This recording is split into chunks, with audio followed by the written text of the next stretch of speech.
Hello friends, welcome to AKSIS academy daily current affairs. So ముందుగా నేను ఇచ్చినటువంటి question చూద్దాం మనం. So which of the following provisions of constitution have a bearing on education అన్నీ ఉన్నాయి కదా. డైరెక్ట్ టు ప్రిన్సిపల్స్లో మనకి ఉంటుంది 6 to 14 years of education. Already ఇప్పుడు దాన్ని ఫండమెంటల్ రైట్స్లోకి తీసుకొచ్చాము. రూరల్ అండ్ అర్బన్ లోకల్ బాడీస్లో ఉంటుంది. That is where actually we're under anganwadis. 5th, 6th షెడ్యూల్స్లో ఎలాగ ఉంటుంది. 7th షెడ్యూల్లో as in the list also it is there. So కాబట్టి ఆన్సర్ ఈస్ 1, 2, 3, 4, 5. ఇంకా ఈరోజు టాపిక్ మీకు స్టార్టింగ్లో కనిపిస్తున్నటువంటి దానికి లోపల ఉన్న దానికి డెఫినెట్గా కొంచెం వ్యత్యాసం ఉంటుంది. అంటే ఇఫ్ యు ఆర్ ఎక్స్పెక్టింగ్ ఈ కేసుల వివరాలు చెప్తానని అనుకుంటే తప్పు. జస్ట్ వీటిని ఎగ్జాంపుల్గా మాత్రమే తీసుకున్నాను. అంటే ఇటీవల కాలంలో ఎస్పెషల్లీ 2 కేసెస్ జరిగాయి. ఒకటి సమ్మర్ ఇన్ మేఘాలయ, ఇద్దరు హస్బెండ్ అండ్ వైఫ్ హనీమూన్కి వెళ్ళారు. సో దట్స్ వేర్ హస్బెండ్ని మర్డర్ చేశారు. వైఫే చేపించింది అని చెప్పి తర్వాత ప్రిలిమినరీ ఎంక్వైరీస్లో తేలింది. ఆ మీద కేసు బుక్ చేశారు, నడుస్తోంది కేసు. రీసెంట్గా ఆంధ్రప్రదేశ్లో కూడా ఒకటి జరిగింది ఇట్లా. సో పెళ్లి జరిగిన తర్వాత ఆ వ్యక్తి ఎవరైతే ఉన్నారో అతను ఏదో సమ్ గవర్నమెంట్ ఎంప్లాయీ కూడా. సో ఆమెకి ఇష్టం లేదు ఆ పెళ్ళి. వేరొక వ్యక్తితో ఆమెకి సంబంధం ఉంది, సమ్ రిలేషన్. ఆ వ్యక్తికి కూడా పెళ్ళి అయింది. సో నా హస్బెండ్ ఇగో పలానా రూట్లో ఒంటరిగా వస్తున్నాడు, అతన్ని మర్డర్ చేయండి అని ఈమె చెప్పడము, అతను చేయడము, ఇతన్ని కూడా చంపేశారు. సో ఇవి మనకి సాధారణంగానే ప్రపంచ దేశాల్లో భారతదేశానికి భిన్నంగా, ప్రపంచ దేశాలకు భిన్నంగా ఒక అద్భుతమైనటువంటి వ్యవస్థ ఉంది. అదే కుటుంబ వ్యవస్థ. మనకున్నటువంటి family system, we have a very strong foundations of the family system. మీరు ఎక్కడైనా అమెరికా కొన్ని షోస్ ఉంటాయి, అమెరికా గాట్ టాలెంట్, ఇట్లాంటి కొన్ని షోస్లో మీరు ఎప్పుడైనా వెళ్ళి చూడండి. హస్బెండ్ అండ్ వైఫ్ మేము ఒక 20 సంవత్సరాలు 30 సంవత్సరాలు కలిసి ఉన్నామంటే అక్కడ స్టాండింగ్ ఓవేషన్ ఇస్తారు అమెరికాలో. మన దేశంలో 60-70 ఏళ్ళు కూడా కలిసి ఉన్నటువంటి భార్యాభర్తలు సర్వసహజంగా వెరీ సాధారణంగా కనిపిస్తారు. ఎవరి దాకా ఎందుకు, మన మదర్ ఫాదర్నే తీసుకోండి. So they almost lived for 30 to 40 years కదా. సో ఇంకా మన అమ్మమ్మ తాతయ్యలు అయితే ఆల్మోస్ట్ ఒక 60-70 ఉంటారు. అందుకే కదా షష్ఠపూర్తి అనే కాన్సెప్ట్ ఉంటుంది. ఈ షష్ఠపూర్తులు అనేటటువంటి కాన్సెప్ట్లు అవి ఉండవు వెస్టర్న్ కంట్రీస్లో. దీనికి భారతదేశాన్ని ప్రపంచ దేశాలు చాలా గౌరవిస్తాయి. ఇక్కడ సంపన్న దేశాలు, అభివృద్ధి చెందిన దేశాలు ఇదంతా సెకండరీ. ఇదంతా కూడా ఎకనామికల్ ఆస్పెక్ట్లోకి వస్తుంది. సోషల్ ఆస్పెక్ట్లో తీసుకుంటే భారతదేశానికి ఉన్నది, ప్రపంచ దేశాలకు లేనిది కుటుంబ వ్యవస్థ. అయితే కుటుంబ వ్యవస్థలో ఇప్పుడు విలువలు సన్నగిల్లుతున్నాయి. దాని తాలూకా పర్యవసానాలే ఇగో ఇలాంటి కేసెస్ అన్నీ కూడా.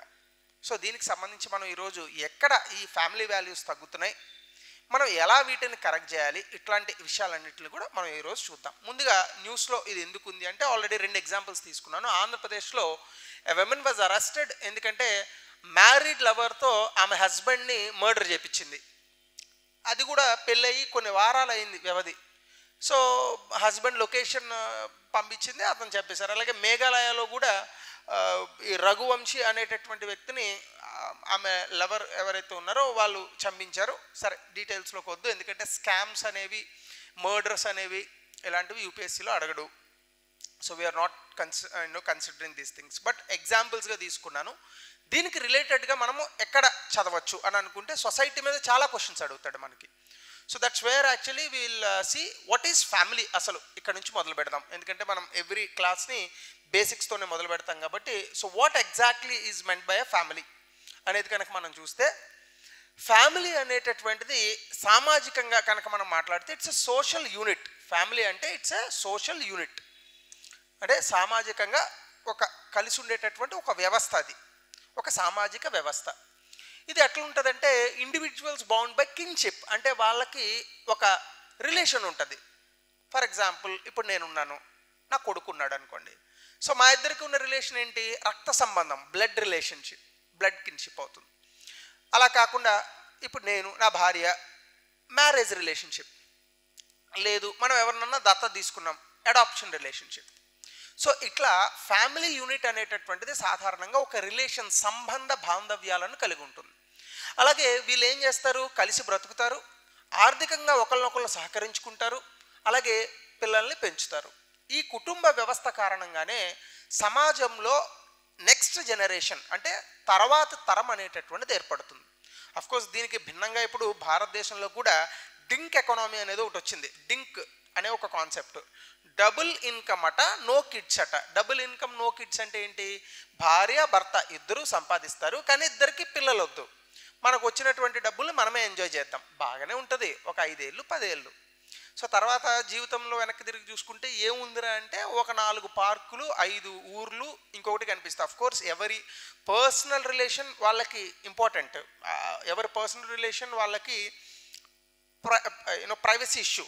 I'm not entering into the liberties of the people. But అలా అనుకుని ఉంటే మన ముందు తరాల వాళ్ళు మనం పుట్టేవాళ్ళమా? ఇది నా ప్రశ్న. సో 2, ఈ ఫ్యామిలీ అనేటటువంటి వర్డ్ ఫెమిలియా అనే ఒక లాటిన్ వర్డ్ నుంచి వచ్చింది. హౌస్ హోల్డ్ ఎస్టాబ్లిష్మెంట్, గృహ, ఒక ఇంటిని నిర్మించడం. ఇంటిని నిర్మించడం అంటే కట్టడం అని కాదు. అమ్మ నాన్న ఒక తమ్ములమ్మాయి ఇట్లా ఒక కుటుంబాన్ని ఏర్పాటు చేసుకోవడాన్ని హౌస్ హోల్డ్ ఎస్టాబ్లిష్మెంట్ అని అంటారు. దీనికి ఒక గొప్ప థింకర్ మర్డాక్ ఈయన చెప్పిన డెఫినేషన్ ఏంటంటే, it is a social group characterised by common residence, అంటే ఒకే చోట బ్రతకాలి, ఎకనామిక్ కోఆపరేషన్, ఆర్థికంగా సహకరించుకోవాలి, రిప్రొడక్షన్, పిల్లల్ని కనాలి, దాన్నే ఫ్యామిలీ అంటారు అకార్డింగ్ టు హిమ్. సో అంటే male and female when they come together as a husband and wife, they give birth to the of springs, అంటే తర్వాత పుట్టబోయేటటువంటి తరానికి వాళ్ళు జన్మనిస్తారు. దానినే సోషల్ గ్రూప్ ఫ్యామిలీ అని అంటాడు ఈయన జనరల్గా మాట్లాడుకుంటే. సో ఇది ఫ్యామిలీ తాలూకా డెఫినేషన్గా మనం చూడొచ్చు. అయితే మనం ఒకసారి ఈ కిందకి వెళ్దాం. ఇటీవల కాలంలో సుప్రీంకోర్టులో కూడా ఇలాంటి ఒక కేసు వచ్చినప్పుడు, సరే కేసు వివరాలు మనకు అవసరం లేదు, సుప్రీంకోర్టు తాలూకా అబ్జర్వేషన్ కనుక మనం చూస్తే సుప్రీంకోర్టు ఏం చెప్పిందంటే, ఇటీవల కాలంలో ఫ్యామిలీ యూనిటీ అంటే ఈ కుటుంబ వ్యవస్థ అనేటటువంటిది, కుటుంబ వ్యవస్థలో ఉన్నటువంటి ఈ ఐకమత్యం అనేటటువంటి దెబ్బతింటోంది. ఇప్పుడు భారతదేశంలో ఒకప్పుడు ఉమ్మడి కుటుంబాలు ఉండే, ఇప్పుడు న్యూక్లియర్ ఫ్యామిలీస్ అంటే 1 పర్సన్ 1 ఫ్యామిలీ, ఒక వ్యక్తి ఉండాలి ఒక కుటుంబం ఉండాలి అనేటటువంటి మోడల్కి షిఫ్ట్ అవుతున్నారు. అంటే ప్రతి వ్యక్తికి ఒక కుటుంబంగా ఏర్పడుతోంది. అంటే ఇప్పుడు ఫర్ ఎగ్జాంపుల్ ఒక తండ్రి 2 పిల్లలు ఉన్నారనుకోండి, వీడి కుటుంబం వేరు వాడి కుటుంబం వేరు ఈ తల్లిదండ్రుల కుటుంబం వేరు, 3 కుటుంబాలుగా ఏర్పడుతున్నాయి. ఒకప్పుడు ఈ ముగ్గురు కలిసి ఒకే కుటుంబంగా ఉండేవారు, దాన్ని ఉమ్మడి కుటుంబాలను కూడా పిలిచేవాళ్ళం. So contrasted with traditional philosophy, యాక్చువల్గా భారతదేశంలో ప్రాచీన కాలం నుంచి కూడా మనకి ఒక వ్యవస్థ ఉన్నది, అదే వసుదైవ కుటుంబం అంటాం. అంటే ప్రపంచం మొత్తంగా మనం ఒకే కుటుంబంగా చూస్తాం. కానీ ఇప్పుడు మనం ఏం చెప్తున్నాము, ఇది ఈ మధ్య కాలంలో ట్రెడిషనల్ వాల్యూస్ అని అంటున్నాం, కానీ ఈ మధ్య కాలంలో ప్రైమ్ మినిస్టర్ గారు కూడా ఇదే పర్టికులర్ టాపిక్ని ప్రపంచం అంతా చెప్తున్నారు. మా భారతదేశంలో ఒక ఫిలాసఫీ ఉన్నది, వసుదైవ కుటుంబం అని అంటాము, ప్రపంచం మొత్తాన్ని మేము ఒక కుటుంబంగా చూస్తాము, ఈవెన్ కోవిడ్ సిచ్యువేషన్లో కూడా 100 దేశాలకు మేము టీకాలు పంపించాము, ఇవన్నీ చెప్తున్నారు ఆయన. కానీ మనం ఏం చేస్తున్నాము, ప్రజలుగా ప్రపంచానికేమో భారతదేశం వసుదైవ కుటుంబం అనేటటువంటి ఈ యొక్క ఫిలాసఫీని చెప్తూ ఉంటే, భారతదేశంలో కుటుంబ వ్యవస్థను విచ్ఛిన్నం చేస్తున్నాం మనం. సో ఇది జరుగుతున్నటువంటి అంశం. సో అలాగే ఇప్పుడు కుటుంబాలకు సంబంధించి కూడా సీనియర్ సిటిజన్స్ యాక్ట్ ఒకటి ఉంది మనకి 2007. అంటే అక్కడ కేసు కూడా ఏంటంటే, సుప్రీంకోర్టు చేసిన అబ్జర్వేషన్ ఏ సందర్భంలో చేసిందో చూడండి. ఈ కేసు చేసినప్పుడు ఆ తల్లిదండ్రులను ఎవరో వెళ్ళగొట్టారు, అది కేసు. సీనియర్ సిటిజన్స్ యాక్ట్ ప్రకారం ఏంటి, డజంట్ ఎక్స్ప్లిసిట్లీ పర్మిట్ ఎవిక్షన్, అంటే ఒక ఇంటిని ఖాళీ చేయాల్సిన అవసరం లేదు. Parents lost ownership rights after transferring property to daughters and son in law, అంటే అల్లుడికి కానీ పిల్లలకి కానీ పేరెంట్స్ ఎప్పుడైతే ప్రాపర్టీని ఇస్తారో అప్పుడు వాళ్ళు ఇల్లు ఖాళీ చేయాలా ఖాళీ చేయక్కర్లేదా, దీనికి సంబంధించి సీనియర్ సిటిజన్స్ యాక్ట్ అని ఒకటి ఉంది. అందులో ఎవిక్షన్ చెయ్యాలి ఖచ్చితంగా అనేటటువంటి ఒక అంశం లేదు. అంటే వాళ్ళు ఇల్లు రాసిచ్చినా కూడా ఆ ఇంట్లో ఉండడానికి హక్కులు ఉంటాయి. సరే, మళ్ళీ చట్టం లోపలికి పోయి ఇవన్నీ కూడా మనం డిస్కస్ చేయాలి. ఇది ఒక చట్టం ఉంది మనకి, అంటే పేరెంట్స్ నెగ్లెక్ట్ చేసేటటువంటి వ్యక్తులకి ఇది వర్తిస్తుంది. అలాగే considering have an implied right to stay in parental home, అంటే దాని అర్థమైంది, తల్లిదండ్రులకి, ఇది చాలామందికి మన దేశంలో తెలుసు, ముఖ్యంగా తెలుగు రాష్ట్రాల్లో బాగా తెలుసు, తాతల కాలం నుంచి వస్తున్నటువంటి ఆస్తులు ఉంటే అనుభవించేటటువంటి హక్కు వాళ్ళ కొడుకు ఉంటుంది, వాళ్ళ కొడుకు కూడా ఉంటుంది. అంటే ఇప్పుడు మా తాతగారు ఇల్లు ఇచ్చారనుకోండి, సో మా తండ్రి గారు ఇప్పుడు ఆ ఇంట్లో ఉంటున్నారు అనుకోండి, నేను కూడా ఆ ఇంట్లో ఉండొచ్చు, కానీ మా తల్లిదండ్రులను ఆ ఇంట్లోంచి బయటికి పంపేటటువంటి హక్కు నాకు ఉండదు, వాళ్ళకు కూడా ఉండదు. సో కాబట్టి ఎవిక్షన్ రిక్వైర్స్ లీగల్ గ్రౌండ్స్ ఉండాలి. అట్లానే maintenance, section 4, section 5 senior citizens act ప్రకారం ఎల్డర్లీ పేరెంట్స్ అంటే వయోవృద్ధులైనటువంటి తల్లిదండ్రులకు ఖచ్చితంగా పిల్లలు ఎంతో కొంత మెయింటెనెన్స్ ఇవ్వాలి. సరే, దీని మీద చాలా చర్చోపచర్చలు జరుగుతున్నాయి ప్రపంచవ్యాప్తంగా కూడా. అయితే భారతదేశం ప్రపంచ దేశాలకి చాలా భిన్నంగా ఉంటుంది. భారతదేశంలో తల్లిదండ్రులు వాళ్ళ తాలూకా జీవితాల్ని పిల్లల కోసమే త్యాగం చేసి బతికేటటువంటి వాళ్ళు అత్యధిక సంఖ్యలో ఉన్నటువంటి దేశం. అదే మీరు ప్రపంచ దేశాల్లో అనుకోండి, వాళ్ళ డబ్బులు వాళ్ళే ఖర్చు పెట్టుకుంటారు. 14 ఏళ్ళు వచ్చాక ఒక్క తనుదు అంటారు, పిల్లల్ని బయటికి పోతారు. ఇప్పటికీ కూడా మనము 30 ఏళ్ళు వచ్చినాక కూడా అమ్మ తినిపిస్తే ముద్దలు తినేటటువంటి, నాన్న తినిపిస్తే ముద్దలు తినేటటువంటి, భోజనం తినేటటువంటి పరిస్థితులు ఉన్నాయి భారతదేశంలో. సో కాబట్టి ఇవన్నీ మనకు ఉన్నటువంటి చట్టాలకు సంబంధించి సుప్రీంకోర్టు చేసినటువంటి అబ్జర్వేషన్స్. అయితే ఇక్కడ మనము అసలు కుటుంబ విలువలు అంటే ఏంటి, కుటుంబ విలువలు ఇప్పుడు ఏమవుతున్నాయి, ఇది ఒకసారి మనం చూద్దాం. First of all, shift to nuclear family. సాధారణంగా భారతదేశంలో అసలు కుటుంబ విలువల్లో మొదటిది ఉమ్మడి కుటుంబం అని ఉండేది. అంటే మొత్తం కుటుంబం అంతా ఒకే చోట ఉండేవాళ్ళు. అప్పట్లో చాలా ఈజీగా ఉండేది, ఎందుకంటే నేను కూడా ఒక ఉమ్మడి కుటుంబం నుంచి వచ్చిన వాడిని. దాదాపు మా ఇంట్లో మా పిన్నులు పెద్దమ్మలు వీళ్ళందరూ కలిసి ఒక 10 మంది కుటుంబాలు ఉండేవి, అంతా కలిసి ఒకే చోట ఉండేవాళ్ళు. ఇప్పుడు కూడా కాకపోతే వేరు వేరు ఇల్లులు అంతే. సో అటువంటి సందర్భాల్లో ఎప్పుడైనా చిన్నపిల్లలు పుట్టారనుకోండి, ఇళ్లలో పెంచడం చాలా ఈజీ అయ్యేది, ఎందుకంటే ఒక పెద్ద సైన్యమే ఉండేది. తాత ఉంటాడు, అమ్మమ్మ ఉంటుంది, లేదా తాత ఉంటాడు, నానమ్మ ఉంటుంది, పిన్నులు బాబాయిలు పెద్దమ్మలు వీళ్ళందరూ ఉండడం వల్ల ఏమవుతుందంటే చిన్నపిల్లల్ని ఎవరో ఒకళ్ళు ఆడించేవాళ్ళు. ఇప్పుడు న్యూక్లియర్ ఫ్యామిలీస్ వచ్చాక పెంచడం చాలా కష్టం అవుతుంది. సో కాబట్టి ఇప్పుడు న్యూక్లియర్ ఫ్యామిలీకి షిఫ్ట్ అవుతున్నాం. అఫ్కోర్స్ పెరుగుతున్నటువంటి ఆర్థిక వ్యవస్థలో ఇది భాగం, ఎందుకంటే సిటీలోకి వస్తున్నాం మనం, సిటీల్లో మనం ఉద్యోగాలు చేయాల్సి వస్తుంది, సిటీల్లో కొత్తగా కాపురాలు పెట్టాల్సి వస్తుంది. సో ఇక్కడికి వాళ్ళు రారు, కాబట్టి న్యూక్లియర్ ఫ్యామిలీస్ పెరుగుతున్నాయి. ఇండియాలో ఇప్పుడు 58% న్యూక్లియర్ ఫ్యామిలీస్ ఉన్నాయి, national family health survey 5th round of data ప్రకారం. సో దీనివల్ల ఖచ్చితంగా ప్రతి వ్యక్తికి కూడా వాళ్ళ జీవితాల్లో కొంత స్వతంత్రత, లిబర్టీ ఇవన్నీ వస్తాయి. కానీ గుర్తుపెట్టుకోవాల్సింది ఏంటంటే స్వేచ్ఛ అనే మాట వాడుతూ ఉంటాం. వ్యక్తిగత స్వేచ్ఛ ఒంటరితనాన్ని మిగిలిస్తుంది, ఎప్పుడైనా గుర్తుపెట్టుకోవాలి. స్వేచ్ఛ అనేటటువంటిది సామాజిక స్వేచ్ఛ కావాలా, వ్యక్తిగత స్వేచ్ఛ కోరుకోకూడదు ఎక్కువ. వ్యక్తిగత స్వేచ్ఛ ఒంటరితనాన్ని కలిగిస్తుంది. మనం ఎవ్వరూ మనతో మాట్లాడలేదు అనుకోండి, మనం ఒంటరి అవుతాం. సో వ్యక్తిగత స్వేచ్ఛ కాదు, సామాజిక స్వేచ్ఛను కోరుకోవాలి. బట్ ఇప్పుడు మనం వ్యక్తిగత స్వేచ్ఛను కోరుకుంటున్నాం. ఏమనంటే ప్రైవసీ. వీడి ప్రైవసీ ఉండదు, పాడు ఉండదు. ఆ మొబైల్ ఫోన్లో పాస్వర్డ్ పెట్టుకుని ప్రైవసీ అని ఫీల్ అవుతాం. ప్రభుత్వాన్ని చూస్తూనే ఉంటుంది. ఈ మధ్యన ట్యాపింగ్ గొడవలు కూడా బయటకు వస్తున్నాయిగా. సో కాబట్టి ఇంక్రీజింగ్ ఎల్డర్లీ ఐసోలేషన్, దీనివల్ల ఏమవుతుంది, ఈ వయోవృద్ధులు ఎవరైతే ఉంటారో వాళ్ళని దూరంగా ఒంటరిగా మిగిలిచేటటువంటి పరిస్థితులు ఉన్నాయి. ప్యాట్రియార్కీ ఇన్ డిక్లైన్, అంటే ఉమెన్ ఎడ్యుకేషన్, జాబ్స్, ఈవెన్ ఆడవాళ్ళు కూడా చదువుకుంటున్నారు, ఉద్యోగాలకు బయటకు వస్తున్నారు. దీనివల్ల ఏమవుతుంది, మేల్ డామినెన్స్ తగ్గుతోంది, ప్రాపర్టీ ఈక్వాలిటీస్ ఇవన్నీ కూడా పెరుగుతున్నాయి. అలాగే ఎన్నున్నప్పటికీ కూడా రూరల్ ఏరియాస్లో ఇంకా పుష్ బ్యాక్స్ ఉంటూనే ఉన్నాయి. 3, లవ్ మ్యారేజెస్ అనేవి పెరుగుతున్నాయి. సో దీనివల్ల కూడా మనకి ఏమవుతుంది, ఫ్యామిలీ అపోజిషన్స్ కంటిన్యూ అవుతున్నా, అరేంజ్డ్ మ్యారేజెస్ తగ్గుతున్నాయి, లవ్ మ్యారేజెస్ పెరుగుతున్నాయి. బట్ ఫ్యామిలీ అపోజిషన్స్ అనేవి కంటిన్యూ అవుతున్నాయి, but at the same time డివోర్సులు కూడా పెరుగుతున్నాయి. సో ఇది కూడా మనం గమనించాలి. సో అట్లానే మనం కనుక చూస్తే another thing, diverse families emerge. ఇప్పుడు single parent, live in relationships, LGBT communities, families ఇవన్నీ కూడా పెరుగుతున్నాయి. కానీ కన్జర్వేటివ్గా మనం చూసుకుంటే పాతకాలపు వ్యక్తులు వీటిని అనుమతించరు. నిన్ను కూడా మన విహెచ్ హనుమంతరావు గారు, కాంగ్రెస్ గతంలో ఎంపీగా ఉన్నారు, ఆయన కూడా అన్నారు హైటెక్ సిటీల్లో ఈ లివ్ ఇన్ రిలేషన్షిప్ హాస్టల్స్ బంద్ చేయాలి. ఈ లివ్ ఇన్ రిలేషన్షిప్ ఏంది, మన దేశంలో ఇట్లాంటివి ఉండకూడదు. ఎక్స్ప్లిసిట్గా ఎవరి స్వేచ్ఛ వాళ్ళు కోరుకునే అవకాశం ఉంది, నేను కాదని అనట్లా. కానీ దాన్ని పూర్తి స్థాయిలో సమాజంలో ఇన్స్టిట్యూషనలైజ్ చేయకూడదు. భారతదేశంలో ఇట్లాంటివి వ్యతిరేకం కదా. సో కల్చర్ మళ్ళీ అవన్నీ నేను మాట్లాడట్లా, నేనేమి మళ్ళీ దేశాన్ని ఉద్ధరించడానికి వచ్చినటువంటి వ్యక్తిని కాదు. బట్ జనరల్గా ఇద్దరు వ్యక్తిగత స్వేచ్ఛ కోరుకొని ఇద్దరు వ్యక్తులు కలిసి ఉండడం వేరు, మనం ఒక ఇన్స్టిట్యూషన్ పెట్టి ఇక్కడికి వచ్చి మీరు కలిసి ఉండండి అని చెప్పడం వేరు.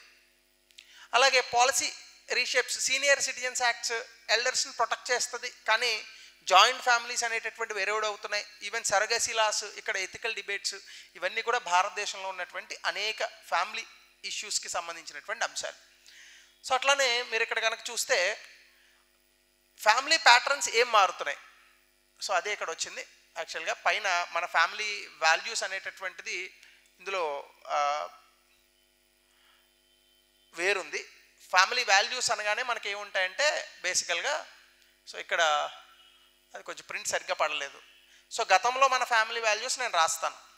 సో గతంలో మనకు ఉన్నటువంటి ఫ్యామిలీ వాల్యూస్ ఏంటంటే జాయింట్ ఫ్యామిలీస్ ఉండేవి, ఇది మనకు ఉన్నటువంటి ఒక అతిపెద్ద ఇది. అలాగే ఎల్డర్లీ కేర్ ఉండేది. అలాగే ఫ్యామిలీస్లో మనకి బేసికల్గా ట్రెడిషనల్ వాల్యూస్ అని ఉండేవి, అంటే కుటుంబ వ్యవస్థ నుంచి ఇవన్నీ వస్తాయి మనకి. సో ట్రెడిషనల్ వాల్యూస్ అనేటటువంటివి ఉండేవి. సో అలాగే దాంతోపాటుగా మనకి especially when comes to the family values, వ్యక్తులకు మోరల్స్ అండ్ ఎథిక్స్ అనేటటువంటివి ఫ్యామిలీ అందించేది. మోరల్స్ అండ్ ఎథిక్స్ అనేటటువంటివి ఈ ఫ్యామిలీనే ఎక్కువగా అందించేది.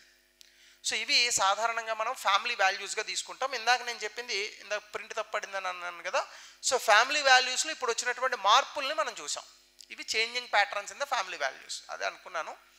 సో ఇప్పుడు ఇలా ఫ్యామిలీ వాల్యూస్ అనేటటువంటివి మారిపోవడం వల్ల, అంటే మనకు ఉన్నటువంటి కుటుంబ విలువలు తగ్గిపోవడం వల్ల, అంటే ఎల్డర్లీ కేర్ ఉండట్లేదు, పిల్లలు దూరంగా వెళ్ళిపోయి బ్రతుకుతున్నారు, అలాగే అసలు నానమ్మ తాతయ్యలు అంటే ఎవరో పిల్లలకి తెలియనటువంటి పరిస్థితులు, పిల్లల దగ్గర ఎమోషనల్ వాల్యూస్ అనేటటువంటివి కోల్పోతున్నాం. ఎందుకంటే చిన్నప్పుడు నానమ్మ తాతలు చాలా కథలు చెప్పేవాళ్ళు. ఇప్పుడు పిల్లలకి కథలు చెప్పడానికి ఎవడూ లేడు, ఉన్నదల్లా యూట్యూబ్లో మాత్రమే వింటున్నారు. సో దీనివల్ల ఏమవుతుందంటే సోషల్ రిలేషన్స్ ఇప్పుడు ఎదుగుతున్నటువంటి పిల్లలకి దెబ్బతింటున్నాయి. సో వీటి తాలూకా కాన్సిక్వెన్సెస్, అంటే ఈ ఫ్యామిలీ కుటుంబ విలువలు పోవడం వల్ల మనకు వచ్చే కాన్సిక్వెన్సెస్ ఏంటంటే, సమాజంలో ఉన్నటువంటి స్థితిగతులు మారుతాయి. అంటే సోషల్ ఫ్యాబ్రిక్ తగ్గుతుంది. అంటే సమాజంలో ఒకరి పట్ల మనకు ఉండేటటువంటి జాలి, దయా, కరుణ ఇట్లాంటివన్నీ తగ్గుతాయి. దానివల్ల సోషల్ కోహెషన్, సమాజంలో జనాలు కలిసి ఉండడం అనేటటువంటిది ఇబ్బందిగా ఉంటుంది. మీరు అమెరికా లాంటి దేశాలు వెళ్ళి చూడండి, ఒకడు ఇంకొకటితో హాయ్ అని పలకరించుకోడు. మన దేశంలో అనుకోండి, గుడికి వెళ్ళాం అనుకోండి, లేదా బయట ఎక్కడికైనా పోయినాం అనుకోండి, ఎవరన్నా నవ్వితే మనం కూడా తిరిగి నవ్వుతాం. అమెరికాలో మనం ఎవరన్నా నవ్వినారనుకోండి, అవతల వాడు మనం నవ్వకూడదు, మనం నవ్వామనుకోండి వాడు మనల్ని కొడతాడు. ఇట్లా ఉంటుంది పరిస్థితి. ఎస్పెషల్లీ బ్లాకిష్ అండ్ వైటిష్ పీపుల్కి ఉంటుంది. సో అట్లానే mental health issues, family support ఉంటే ఒక్కరితో కాకపోయినా మరొకరితో బాధలు పంచుకునేటటువంటి పరిస్థితులు ఉండేవి. ఒకప్పుడు కుటుంబ వ్యవస్థలో అమ్మ నాన్నలకు భయపెడితే పిన్ని బాబాయిలకు చెప్పేటోళ్ళు, వాళ్ళు లేకపోతే మావయ్య అత్తలకు చెప్పేటోళ్ళు, వాళ్ళు లేకపోతే తాతయ్య చెప్పుకునేటోళ్ళు వెళ్ళి కష్టాలు. ఇప్పుడు ఎవరు ఉండట్లేదు. దీనివల్ల పిల్లలకి ఎక్కువగా మెంటల్ హెల్త్ ఇష్యూస్ వస్తున్నాయి. అలాగే old age homes and elderly abuse పెరుగుతుంది. ముఖ్యంగా ఇటీవల కాలంలో కూడా మనం చూసాం, మన తెలుగు రాష్ట్రాల్లోనే ఎవరో అత్త, ఆమె చాలా ముసలావిడ, 80 సంవత్సరాలు ఎంతో ఉంటుంది పాపం, ఈమె బాగా బలంగా ఉంది పతిష్టంగా, ఆమెను తోసేసి కాళ్ళ పెట్టి తొక్కేసి బయటకు గెంటేసి నువ్వు ఉంటేనే దరిద్రం, ఇట్లాంటి elderly issues. Old age homes, ఏ దేశంలో అయితే ఓల్డ్ ఏజ్ హోమ్స్, ముఖ్యంగా భారతదేశం లాంటి దేశంలో ఈ వృద్ధాశ్రమాలు పెరుగుతున్నాయంటే ఎంత ఆర్థిక వ్యవస్థ అభివృద్ధి చెంది ఏం ఉపయోగం చెప్పండి? ఎంత ఆర్థిక వ్యవస్థ వృద్ధి చెందితే ఏం ఉపయోగం? మనల్ని ఆ ఆర్థిక వ్యవస్థ భారాన్ని మోసిన వాళ్ళే, మన జీవితాలని మోసిన వాళ్ళే ఎవరి తల్లిదండ్రులైనా తల్లిదండ్రులేగా. సో అట్లాంటి పరిస్థితుల్లో ఉన్నటువంటి వ్యక్తుల్ని, అంత భారం మోసినటువంటి వ్యక్తుల్ని మళ్ళా పట్టుకెళ్ళి వృద్ధాశ్రమంలో పెడుతున్నామంటే ఇటు పోతుంది సమాజం. అట్లానే రెడ్యూస్డ్ క్రైసిస్, అంటే న్యూక్లియర్ ఫ్యామిలీస్ వల్ల ఈ జాయింట్ హౌస్ హోల్డ్స్లో ఉన్నటువంటి కొన్ని సేఫ్టీ నెట్స్ ఉండట్లేదు. ఎమర్జెన్సీస్లో వల్నరబిలిటీస్ వస్తున్నాయి. విచ్ మీన్స్ ఇప్పుడు ఫర్ ఎగ్జాంపుల్ న్యూక్లియర్ ఫ్యామిలీ అంటే భర్త భార్య ఉంటారు. భర్త బయటికి వెళ్ళినాడు, భార్యకి ఏదైనా యాక్సిడెంట్ అయింది అనుకోండి, చాలా ఉంటాయిగా అట్లాంటి సిచ్యువేషన్స్, గ్యాస్ పేలడమో, లేదా ఈమెకి ఏదైనా ఇబ్బంది కలగడమో, లేదా వీళ్ళు కూడా జర వయసు అయిపోతే ఏదైనా మెడికల్ ఎమర్జెన్సీ వస్తే, అప్పట్లో ఇంట్లో ఎవరో ఒకరు ఉండేవాళ్ళు కాబట్టి వాళ్ళు మోసుకొని వెళ్తారు హాస్పిటల్కి, బ్రతికే సిచ్యువేషన్స్ ఉండేవి. ఇప్పుడు ఇంటికి వచ్చి చూసుకుంటే చనిపోయిన పరిస్థితులు ఉన్నాయి. సో కాబట్టి ఇప్పుడు ఇవి ఉన్నటువంటి పరిస్థితులు. అట్లానే మనం కనుక చూస్తే ల్యాక్ ఆఫ్ మోరల్ గైడెన్స్, ముఖ్యంగా పిల్లలకి చాలా డీవియంట్ బిహేవియర్ వస్తుంది. ఒకప్పుడు చిన్నప్పుడు మీకు బాగా గుర్తుండి ఉంటుంది, ఎందుకంటే ఇదే జనరేషన్ కాబట్టి, 1990లో 80లో పుట్టినటువంటి వ్యక్తులకి ఇళ్లల్లో మనకి పెద్దవాళ్ళు వస్తే నమస్కారం పెట్టాలి, బాగా పెద్దవాళ్ళు వస్తే కాళ్ళకి దండం పెట్టాలి, ఇట్లాంటి విలువలు నేర్పేవాళ్ళు. ఇప్పుడు ఇట్లాంటి విలువలు స్కూల్లో ఎట్లాగా చెప్పరు. ఎందుకంటే స్కూల్లో మనకు ఉన్నదల్లా మంచి డ్రెస్ వేసుకొని రావాలా, మంచి భాష మాట్లాడాలా, do not speak in Telugu, always communicate in English. అదేదో పెద్ద జ్ఞానం అన్నట్టు. English it's a mere language అంతే. English is a mere language that will help you to convey your message to the people who do not know your mother tongue. That's it. That is the only validity of the English. There is nothing more else. కాబట్టి moral guidance అనేది పెద్దవాళ్ళు మాత్రమే ఇవ్వగలరు. ఎందుకంటే ఈ యొక్క నైతిక విలువలు అనేటటువంటివి జీవితంలో చదువుకుంటే రావాలి. నైతిక విలువలు అనేటటువంటివి జీవితంలో మనం ఎక్స్పీరియన్స్, మన అనుభవం నుంచి తెచ్చుకునేవి. సో పెద్దవాళ్ళు ఒక 70-80 సంవత్సరాల జీవితాన్ని గడుపుతారు కాబట్టి వాళ్ళ జీవితంలో వాళ్ళు ఎదుర్కొన్నటువంటి పరిస్థితుల దృష్ట్యా వాళ్ళు మోరల్ వాల్యూస్ని తర్వాత తరాలకు అందించగలుగుతారు. ఇది అందించడానికి పెద్దవాళ్ళు ఉండట్లేదు, వినడానికి పిల్లలు ఉండట్లేదు ఇంట్లో. అట్లనే మ్యారిటల్ బాండ్స్, మీరు చూడండి, ఒకనొక సందర్భంలో భార్యాభర్తల మధ్య గొడవ జరిగితే ఇంట్లో పెద్దవాళ్ళే చక్కదిద్దేవారు. ఒకవేళ భర్త తప్పైతే తప్పురా, నువ్వు అట్లా మాట్లాడకూడదని పెద్దవాళ్ళు చెప్పేటోళ్ళు. భార్య తప్పైతే పెద్దరాయుడు సినిమా డైలాగ్ లాగా. ఇప్పుడు పెద్దరాయుడు సినిమా డైలాగ్ చెప్పే ఓపిక కానీ ఇది కానీ అసలు మనుషులే ఉండట్లేదు. దీనివల్లే డైవోర్స్ రేట్స్ పెరుగుతున్నాయి. చాలామంది డివోర్స్ రేట్స్ ఎందుకు పెరుగుతున్నాయంటే చదువుకున్న అవేమీ కాదు, ట్రెడిషనల్ ఫ్యామిలీ వాల్యూస్ని కోల్పోవడం వల్ల డివోర్స్ రేట్స్ పెరుగుతున్నాయి. మళ్ళీ ఇక్కడ వ్యక్తిగత స్వేచ్ఛ ఉంటుంది అంటే మొగుడు కొడితే భరించాలా, నేను అవన్నీ మాట్లాడట్లా. I'm only talking about the facts అంతే. అవి అప్పుడు ఉన్నాయి, ఇప్పుడు ఉన్నాయి. అలాగే డిక్లైన్ ఇన్ ఎథికల్ వాల్యూస్, ఇప్పుడు ఇండివిజువలిజం, వ్యక్తిగత స్వేచ్ఛ, మెటీరియలిజం ఇవన్నీ వచ్చినప్పుడు సమాజంలో ఎప్పుడైనా సరే మనము కంపాషన్, జాలి, దయ, కరుణ అంటాం. కంపాషన్ అంటే కరుణ, అమ్మాయి కాదు, కరుణ అంటే జాలికి ఇంకా నెక్స్ట్ వెర్షన్ అనమాట. సో ఇది కోల్పోతాం. సామాజికంగా మన బాధ్యతను కూడా కోల్పోతాం. అంటే మనం ఎప్పుడైనా గుర్తుపెట్టుకోవాలి, ద రూట్ ఆఫ్ ధర్మ ఈజ్ కంపాషన్. సొసైటీలో ఎప్పుడైనా సరే ధర్మం అనేటటువంటిది రావాలి అంటే ప్రతి వ్యక్తి మీద మనకు కరుణ ఉండాలి. అవతల వ్యక్తి తాలూకా ఇబ్బందిలో దాన్ని సాల్వ్ చేసేటటువంటి ప్రయత్నం చేయాలి మనం. అట్లానే కల్చరల్ ట్రెడిషన్స్, ఎట్లాగా కల్చరల్ వాల్యూస్, ముఖ్యంగా ఫెస్టివల్స్. అట్లీస్ట్ ఇప్పుడైతే కొంచెం బెటర్గా ఉంది. ఫెస్టివల్స్కి అయితే ఊళ్ళకి పోతున్నారులేండి, అదొకటి ఉంది. కానీ ఇప్పుడు అవి కూడా ట్రెడిషన్స్ దెబ్బతింటున్నాయి. అలాగే పూర్ ఎమోషనల్ డెవలప్మెంట్ కిడ్స్లో, ముఖ్యంగా చిన్నపిల్లల్లో. అందుకే చిన్నపిల్లలు తాతయ్యలు, అమ్మమ్మలు, నానమ్మల దగ్గర ఎక్కువగా టైం గడపడానికి ఇష్టపడేవాళ్ళు. వాళ్ళు మంచి మంచి కథలు చెప్పేటోళ్ళు. ఇప్పుడు మనం చెప్పడానికి మన దగ్గర టైం ఉండదు. ఎందుకంటే మనమేమో ఈ పరుగుల ప్రపంచంలో డబ్బులు సంపాదించడానికి ఎక్కువగా ఇది చేస్తూ ఉంటాం, పిల్లల్ని ఇగ్నోర్ చేస్తూ ఉంటాం. So now they will resort to some YouTube videos and all. So YouTube ఎంతవరకు నేర్పిస్తుంది? సో ఇది. సో అలాగనే గవర్నమెంట్ దీనికి సంబంధించి అనేక ఇనిషియేటివ్స్ తీసుకుంది. ముఖ్యంగా గవర్నమెంట్ ఎంత చేసినా వ్యక్తుల్ని కాపాడడం వరకు చేస్తుంది, కానీ వ్యక్తుల్లో విలువలు నేర్పించడానికి ప్రభుత్వానికి కూడా సమయం ఉండదు. సో ఇక్కడ సీనియర్ సిటిజన్స్ని కొంత ఇగ్నోర్ చేస్తున్నాం కాబట్టి వాళ్ళ మెయింటెనెన్స్ కోసం ఆ చట్టాన్ని తీసుకొచ్చారు. అలాగే చిన్నపిల్లల్ని చదివించడానికి Beti Bachao Beti Padhao, it is also related to that. అలాగే national policy for senior citizens, prohibition of child marriage act, women from domestic violence, ఇవన్నీ మనం గతంలో చూసినవే schemes related to the family systems అంతే. ఫ్యామిలీ సిస్టమ్స్ని కాపాడడానికి చట్టాలు కాదు, రిలేటెడ్ టు దాట్. సో ఇవి ప్రభుత్వం తీసుకున్నటువంటి చర్యలుగా మనం చెప్పొచ్చు. వీటి నుంచి మనం బయటికి రావాలంటే as we have to maintain. మరొక్కసారి మనం ఆలోచించుకోవాల్సిన అవసరం ఉంది.